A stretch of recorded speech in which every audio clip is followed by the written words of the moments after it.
ভাইয়া তুমি ব্যাগ গুছাচ্ছ? কি হয়েছে? না তেমন কিছু না, 5টা বাজে ফ্লাইট, এই জন্য ব্যাগ গুছাইতেছি। যাইতে হবে না? ফ্লাইট মানে কি বলতেছো তুমি? কি হয়েছে আপনার? আপনার যাওয়ার ডেট তো আরো 2 মাস পরে। এখন কোথায় যাচ্ছেন আপনি? হ্যাঁ, আরো 2 মাস পর আমার ফ্লাইট ছিল। প্রবাসে থাকতে থাকতে নিজের জীবনটারে আঙ্গার করে ফেলাইছি। প্রবাসে অনেক কষ্ট, এত কাজ করি, এত কষ্টের কাজ করি, যখন পরিবারের মুখে হাসি ফোটে সেই কষ্টগুলো আর কষ্ট থাকে।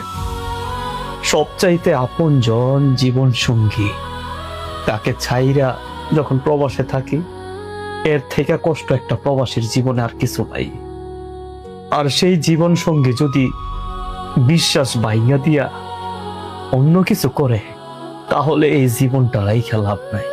তবে আমি আমার জীবন শেষ করতে পারবো না, কারণ আমার 2টা বাচ্চা আছে। ওই বাচ্চাদের জন্য তো আমার বাঁচতে হইব। কি হয়েছে? কি হইছে?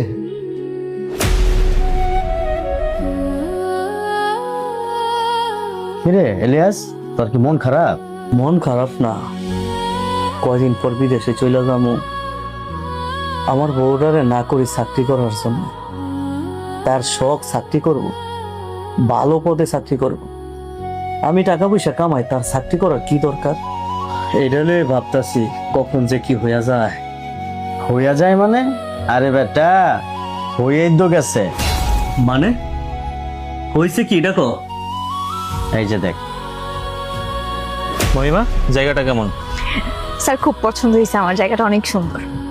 স্যার আপনি যেরকম সুন্দর, আপনার পছন্দ ওই রকম সুন্দর। আসলেই জায়গাটা অনেক সুন্দর। মুসলিম ভাই, হ্যাঁ এটা এলিয়াসের বউ না? হ্যাঁ, এটা তো এলিয়াসের বউ। মহিমা, তুমিও কিন্তু দেখতে অনেক সুন্দর। আর অনেকদিন ধরে দেখছি তুমি অ্যান্ড্রয়েড ফোন ইউজ করতেছো। এমন সুন্দর মানুষের সাথে অ্যান্ড্রয়েড ফোনটা কোনোভাবেই যাচ্ছে না। তাই ভাবছি তোমাকে একটা আইফোন গিফট করি। Take it. স্যার আমার জন্য থ্যাংক ইউ সো মাচ। শুধু আইফোনই না, নেক্সট মান্থে কিন্তু তোমার ইনক্রিমেন্ট হচ্ছে, প্রমোশন হচ্ছে। তুমি হচ্ছে হেড অফ মার্কেটিং, পুরো মার্কেটিং ডিপার্টমেন্ট তোমার কন্ট্রোলে।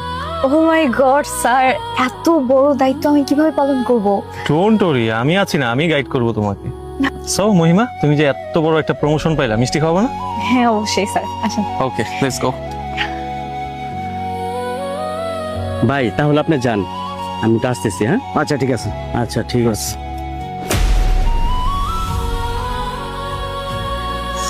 ভাই তুমি যাও না ভাই।